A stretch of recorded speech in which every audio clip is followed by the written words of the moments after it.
घने जंगलों में एक आम का पेड़ रहता था। वो बड़ा दुखी और हताश रहता था।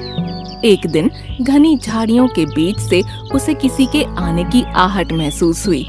उसने देखा कि एक लकड़हारा अपने हाथ में नुकीली कुल्हाड़ी लिए उसी की तरफ आ रहा है। पेड़ ने लकड़हारे को आवाज लगाते हुए कहा, सुनो भाई, मुझे लगता है कि तुम्हें लकड़ियों की जरूरत है। तुम मुझे काट कर ले जा सकते हो। पहली बार कोई पेड़ मुझे खुद बोल रहा है कि मुझे काट लो। कितनी अजीब बात है। मैं तो तुम्हें काटने के इरादे से बिल्कुल नहीं आया था, और ये कुल्हाड़ी तो केवल जंगली जानवरों से सुरक्षित रहने के लिए है। कृपया मुझे पूरी तरह काट कर नष्ट कर दीजिए। आप चाहे तो मेरे फलों और मेरी लकड़ियों को बेचकर बहुत सारा धन कमा सकते हैं। आप मुझे काट देंगे तो मैं आपका सदा ऋणी रहूंगा।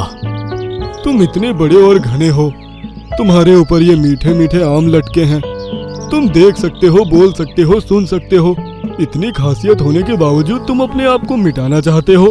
भला क्यों? मेरी ये सब खासियत किसी के काम नहीं।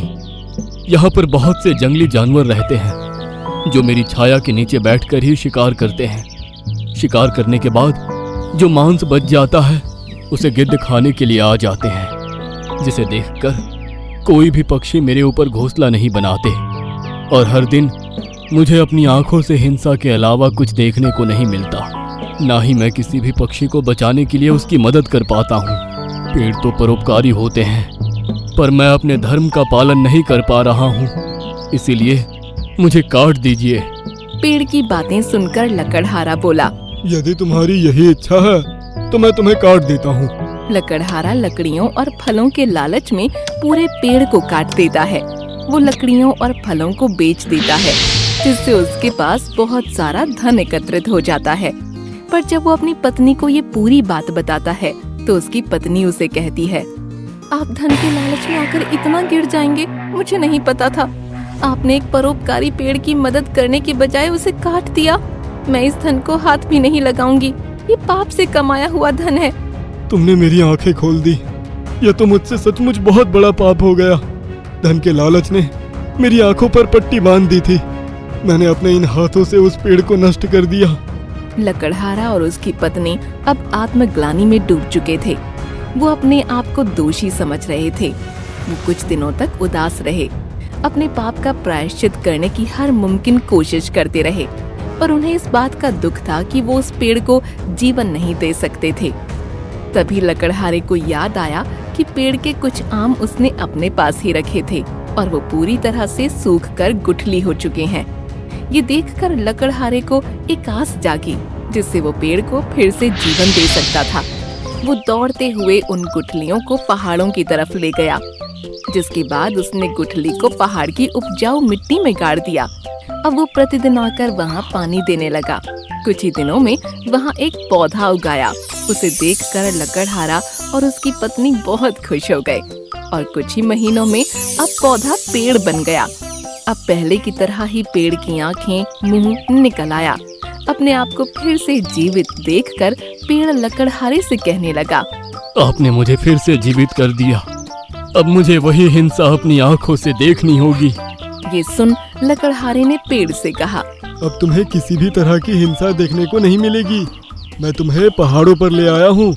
अब यहाँ पर दूर दूर तक कोई जंगली जानवर नहीं है, और यहाँ पर बहुत सारे पक्षी भी हैं जो हर पल तुम्हारे मित्र बनकर तुम्हारे साथ रहेंगे, और बदले में तुम उन्हें यहाँ से खड़े होकर हर इलाके के मौसम की जानकारी देना।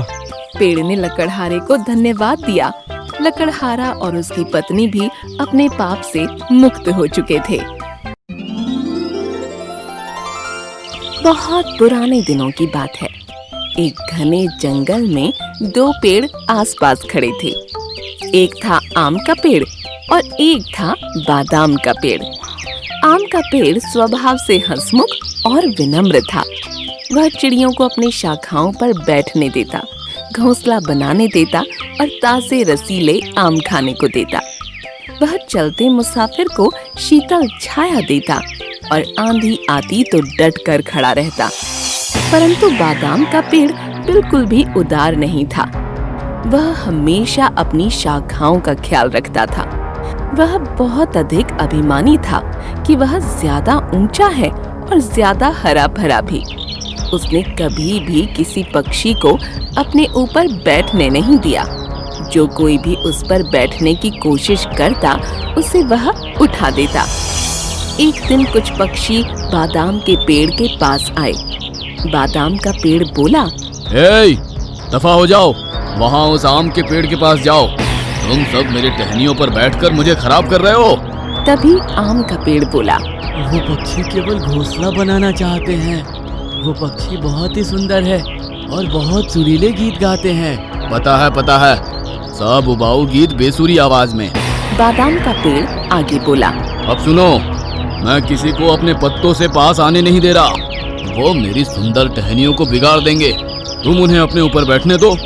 वैसे भी मैं छोटे वृक्ष के मुंह नहीं लगता। दिन गुजरते गए और आम के पेड़ के बीच और बादाम के पेड़ के बीच कुछ नहीं बना रहा। आम का पेड़ सभी पक्षी से खुशी खुशी रहता, तो बादाम का पेड़ किसी से बात भी न करता। एक दिन मधुमक्खी का झुंड उस पेड़ के पास आया। रानी मधुमक्खी ने बादाम के पेड़ को देखा और उसे वह छत्ता बनाने के लिए पसंद आया।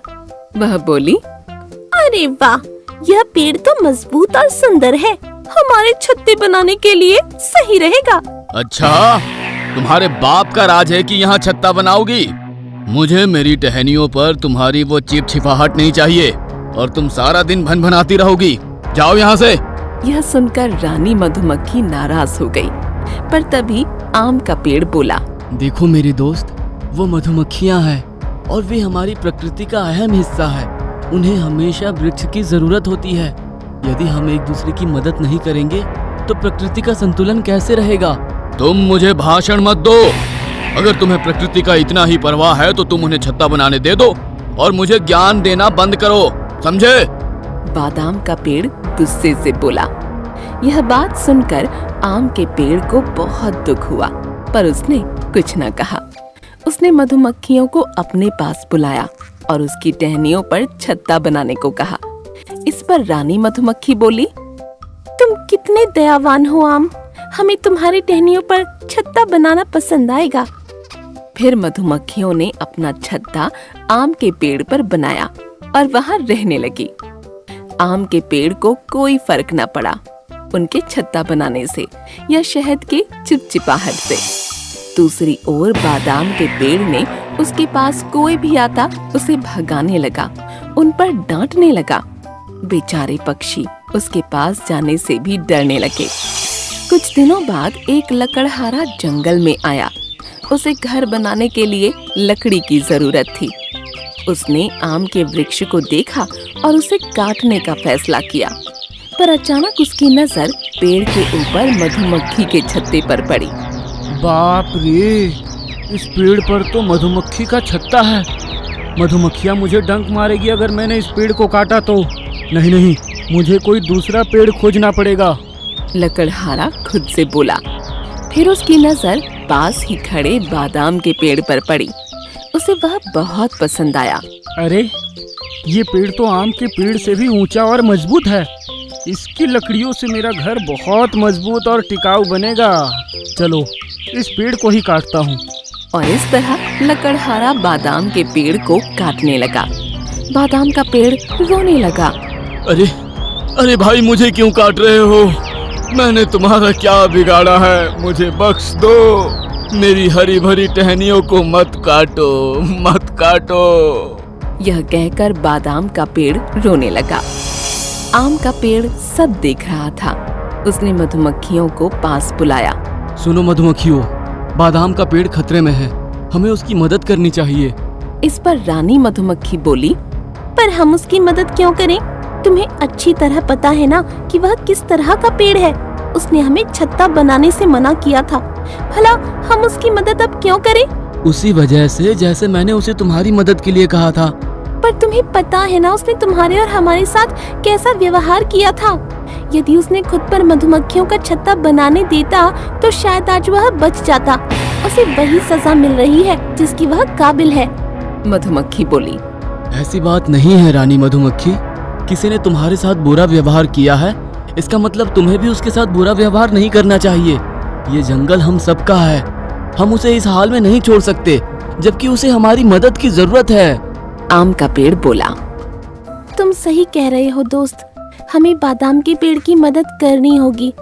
रानी मधुमक्खी बोली। और फिर क्या था, रानी मधुमक्खी ने सब मधुमक्खियों को बुलाया और सारी मधुमक्खियां छत्ते से बाहर आ गईं और लकड़हारे की तरफ उड़ चलीं। वह उसके कानों के पास और आंखों के पास गुनगुनाने लगी। अरे अरे, मुझे कुछ दिखाई नहीं दे रहा है और कुछ सुनाई भी नहीं दे रहा है। मुझे यहाँ से भागना होगा। ये मधुमक्खियाँ मुझे डंक मार रही है। भागो! और लकड़हारा वहाँ से भाग गया। लकड़हारे के जाने के बाद बादाम का पेड़ अपने व्यवहार पर बहुत शर्मिंदा हुआ। मैं बहुत शर्मिंदा हूँ मधुमक्खियों। मेरे इस तरह की व्यवहार के बावजूद तुमने मेरी मदद की। मुझे माफ कर दो। हमारा धन्यवाद न करो बादाम, उस आम के पेड़ को शुक्रिया कहो। तुम उससे कभी सही से बात नहीं करते, पर उसने हमें तुम्हारी मदद करने को कहा। उसको शुक्रिया कहो। रानी मधुमक्खी बोली। आम भाई, मुझे माफ कर दो। मैंने तुम्हारे साथ बुरा व्यवहार किया। मैंने अपनी गलती जान ली है। हम सभी में अच्छे गुण हैं। मैं कभी घमंड नहीं करूंगा और किसी की बेइज्जती भी नहीं करूंगा। मुझे माफ कर दो। बादाम का पेड़ रोने लगा। बादाम के पेड़ ने सबक सीख लिया था। उसके बाद वह सब पक्षियों की मदद करता। आम का पेड़ और बादाम का पेड़ अब सच्चे दोस्त बन चुके थे।